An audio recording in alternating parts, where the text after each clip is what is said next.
কখনো কি মনে হয় রান্না করতে করতে আমাদের স্মৃতি ভেসে আসে? আমাদের ছোটোবেলার দিনগুলো, মা বা দাদির রান্নাঘরের ঘ্রাণ। আজ আমি সেই ভেসে আসা স্মৃতিতে ভিজে ভিজে বানাচ্ছি বাঙালির প্রিয় ভাজা কুমড়ো ফুলের বড়া। গরম ভাতে এই বড়ার স্বাদ যে একবার নিয়েছে তাকে আর বলে বোঝাতে হবে না। ভ্যান গাড়িতে দেখেই সবজির দোকান থেকে আজকেই নিয়ে নিলাম।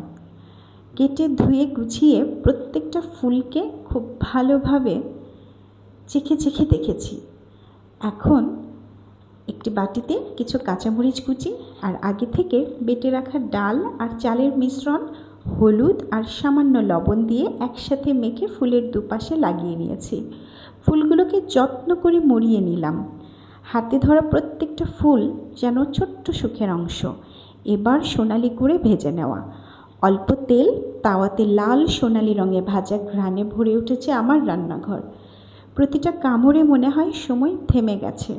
আপনারা যদি এই রেসিপি উপভোগ করেন, চ্যানেলটি সাবস্ক্রাইব করতে ভুলবেন না। ধন্যবাদ।